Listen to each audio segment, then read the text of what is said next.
In late modern society, people are experiencing increasing uncertainty about their future. With more options than ever, we're taking complete responsibility for our life course. Despite this sense of individual responsibility, the resources we've provided at birth play a critical role. Through the stories of Bianca and Svenja, we'll explore the role of resources, circumstance, and investment of time to enable transition from childhood to independence. My name is Bianca and I am a first-year student at Griffith University.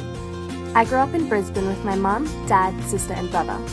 My dad worked in IT and my mum worked in insurance and running a small business, so I considered myself middle class in terms of both the economic resources available from my family and the cultural knowledge my parents imprinted on me. Their economic capital engaged them to enroll me in Loretto College, a private Catholic girls' school that allowed me to greatly increase my cultural capital. I feel I was treated preferentially when obtaining work due to the school I attended. When I was in grade 10, my parents divorced, and my family's small business became unprofitable. These stresses on the family led to my mother's nervous breakdown the following year, causing her to spend time in and out of hospital and a couple of attempts at suicide. This led to a critical moment where I re-examined who I wanted to be. I had previously been unsure of whether I wanted to pursue social work or psychology, but this event definitely pushed me to choose psychology. This was also a critical moment with my relation to my concept of home, which previously had been a place of comfort and security, but now became a place of conflict that I avoided due to my parents continuing to live together while split. As a result, I invested more in the field of leisure as a means of escape, building friendships with my peers, and engaging in adolescent rebellion against my father by drinking, smoking, and going to parties. The failure of my parents' business, which I had worked previously, also triggered my transition to financial independence from my parents, as it pushed me to obtain employment in the mainstream job market. Investment in this field of financial independence and the declining support of my parents led me to work towards obtaining independence from my parents with regards to mobility by working towards getting my driver's license. When my parents moved to separate houses, my concept of home changed once more, changing place to my mother's new residence and regaining its associations with security, comfort and belonging. My mother's illness reinforced my interest in helping others, contributing to my decision to engage in social justice through community work via my school, which extended my social networks and introduced me to others from my own Latin background. This led to a sense of belonging and a greater integration of ethnicity into my sense of identity. This had fueled my desire to travel and visit my father's homeland in South America, which later this year will be my transition from an attached stayer to an attached leaver. I am very happy with the path I have taken now.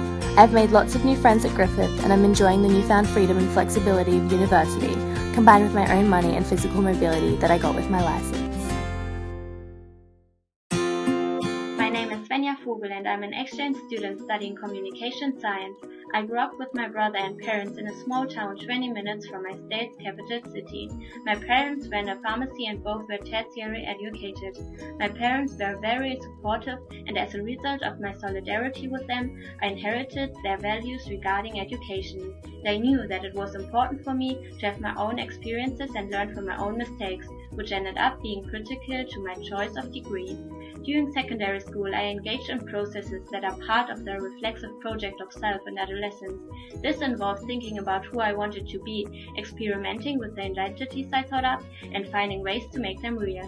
From my early teens, I had aspired to be a pediatrician because both of my parents worked in medicine. In middle school, a critical moment took the form of an excellent teacher in my German course, which led me to re-evaluate what I wanted to study as I engaged with the course content. In late modern theory, individual agency is more important in determining life chances than gender or social class. This theory describes my life when it comes to gender as the deciding factor in my course choice was its content, not femininity. My story diverges from late modern theory in the case of economic and cultural capital because my parents' financial support was essential to participating in the exchange program. When I started secondary schooling, I was granted independent physical mobility by my parents with the gift of a public transport card. After my A-level, I had the relevant marks to leave my hometown and study at university in another part of Germany. My new shared flat was not only a physical home, a place to sleep, but also a social one, a place to invite friends, and I have a sense of belonging to my student community. Nevertheless, I still understand my parents' home on an emotional level, and when I have busy days, I have a place to go to. While studying at university, I had the opportunity to study abroad. I consider myself a cosmopolitan, as I was always interested in other countries, and I took the trip as I knew a semester abroad would help me to increase my social and cultural capital through networking and learning to navigate another culture. I left Germany with the ambition to come back, so I can call myself an attached leaver.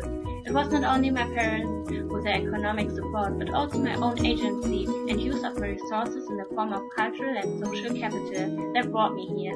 So all my critical moments have worked towards this point to Griffith University in Brisbane, Australia.